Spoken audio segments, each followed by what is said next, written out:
I still remember the way she looked that evening, standing in the doorway of a small coffee shop, her shoulders tense, her eyes filled with embarrassment, as if she wanted to disappear. "I'm sorry," she said softly. "I didn't have time to change out of my uniform." For a moment, she looked down at herself, expecting disappointment. Maybe even judgment. Instead, I smiled. "I don't care." What I didn't tell her was that in that single moment, I admired her more than anyone I had ever met. Because the uniform she wore wasn't a fancy business suit. It wasn't expensive. It wasn't glamorous. It was a worn navy blue paramedic uniform stained with the marks of a 12-hour shift spent saving lives. And somehow, that made her beautiful. The date almost never happened. Her name was Emily, and we had met online a few weeks earlier. Our conversations felt effortless. She was funny, thoughtful, and kind in a way that seemed increasingly rare. When we finally decided to meet, we chose a Friday evening. I arrived 15 minutes early. She arrived 20 minutes late. I saw her rush across the parking lot, practically running. The first thing she said wasn't hello. It was an apology. "I got called to an emergency right before my shift ended," she explained, breathing heavily. "I drove straight here." She looked mortified. "I know this isn't exactly first date material." I laughed. "Trust me. You showing up after saving people is far more impressive than anything I could wear." For the first time, she smiled. The tension disappeared. And just like that, our date began. Over coffee, I learned that Emily had spent nearly 10 years as a paramedic. The job was hard. The hours were brutal. The pay wasn't amazing. But she loved helping people. "I know it sounds cheesy," she admitted. "It doesn't." She stirred her coffee. "Some days are awful. Some people don't make it. Sometimes you carry those moments home with you." I noticed sadness pass through her eyes. "But every now and then," she continued, "you save someone. Or you comfort a family. And you realize you made their worst day a little less terrible." I sat quietly. Most people spend dates talking about themselves. Emily talked about other people. That told me everything. Over the next few months, we became inseparable. She worked crazy schedules. I worked as a high school teacher. Sometimes we only saw each other for an hour. Sometimes she cancelled plans because of emergencies. Sometimes she showed up exhausted. But I never minded. Because every time she arrived, she brought the same kindness she gave everyone else. One winter evening, we were driving home after dinner when we saw a car accident. Without hesitation, Emily jumped out. Traffic was still moving. People were panicking. She ran straight toward the wreckage. I watched her kneel beside a frightened teenager trapped inside a damaged car.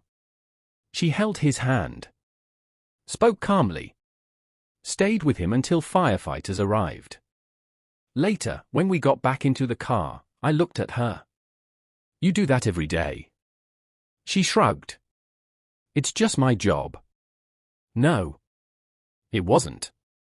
A job is something you do for a paycheck. What Emily did came from her heart. A year later, I proposed. She said yes before I could finish asking. We got married in a small ceremony surrounded by family and friends. Many of her co-workers attended. One by one, they told me stories. Stories Emily never shared. How she stayed after shifts to help grieving families. How she bought groceries for struggling patients. How she spent Christmas mornings volunteering. How she secretly paid utility bills for elderly residents she worried about. I realized something that day. I didn't marry a good woman. I married an extraordinary one. But life has a way of testing even the strongest people. 3 years into our marriage, Emily received devastating news. Her mother was diagnosed with advanced cancer. Everything changed. Suddenly, the woman who spent her life helping others became the person who needed help. She drove her mother to treatments. Spent nights at hospitals. Worked fewer hours. Exhaustion became constant. I watched her slowly pour every ounce of herself into caring for the woman who had raised her. One night, I found her sitting alone on the kitchen floor. Crying. Not the quiet tears she usually hid. The kind that come from complete heartbreak. "I'm not ready to lose her," she whispered. I sat beside her. Neither of us spoke for a while. Then I wrapped my arms around her. "You don't have to carry this alone." For the first time, she allowed someone else to be strong for her. Her mother battled cancer for nearly 2 years. Then, one spring morning, she passed away. The loss shattered Emily. The vibrant woman who once lit up every room became quiet. Withdrawn. Broken. I worried constantly. Months passed. Then one evening, something unexpected happened. There was a knock at our door. When I opened it, a young woman stood outside holding a small box. "Does Emily live here?" she asked. A few minutes later, the woman sat in our living room. Her name was Sarah. And 20 years earlier, Emily had saved her life.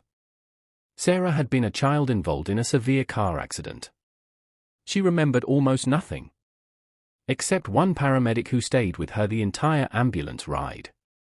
One woman who promised she would be okay. That woman was Emily. Sarah handed her the box. Inside were hundreds of handwritten letters. Emily looked confused. "What is this?" Sarah smiled through tears. "People." Over the next several months, Sarah had tracked down dozens of people Emily had helped. Patients. Families. Co-workers. Strangers. People whose lives she had touched. Every letter told a story. Some thanked her for saving their lives. Others thanked her for comforting them when no one else could. One letter came from a man who had nearly taken his own life years earlier. He wrote that Emily's compassion during a crisis convinced him to keep living. Today he was married with children. Another came from an elderly widow who said Emily was the only person who visited her during a lonely holiday season. One after another. Story after story. Proof that kindness leaves footprints long after we walk away. Emily cried for hours reading them. So did I. Then we reached the final envelope. It contained a simple note. No signature. Just one sentence. "Because of you, I learned that humanity is still good." Emily stared at those words. Then she looked at me. "I didn't know any of this." "Most heroes don't," I replied. For the first time since losing her mother, she smiled. A real smile. The years continued to pass. Life moved forward. There were new challenges. New joys. New heartbreaks. But something inside Emily had changed. She no longer questioned whether her sacrifices mattered. She knew. Because every letter was evidence. Every life she touched became part of a chain reaction of kindness. Then came the moment I'll never forget. 10 years after our first date, our town held a community awards ceremony. Someone had secretly nominated Emily. She had no idea. When her name was announced, the entire room stood. Hundreds of people. Teachers. Firefighters. Police officers. Patients. Families. Neighbors. All applauding. Many wiping away tears. Emily walked to the stage in complete shock. The mayor handed her an award recognizing a decade of service and compassion. Then he said something beautiful. "This award isn't for saving lives." The room fell silent. "It's for reminding the rest of us how to live." There wasn't a dry eye in the building. After the ceremony, we walked outside together. The evening air was cool. The stars were beginning to appear. Emily looked at me and laughed. "Can you believe all this?" I squeezed her hand. "No." Then she smiled. "You know what's funny?" "What?" "You still met me on our first date while I was wearing a paramedic uniform." I laughed. That's true. She shook her head. I was so embarrassed. I stopped walking and looked at her. The same woman. The same kind eyes. The same beautiful heart. Emily, I said softly, that uniform was never the thing I noticed. What did you notice? I smiled. The person inside it. Tears filled her eyes. Not sad tears. The kind that come when you realize you are deeply loved. She rested her head on my shoulder as we stood beneath the night sky. And in that moment, I thought about everything that had happened since that first date. The lives she saved. The people she helped. The pain she endured. The love she gave.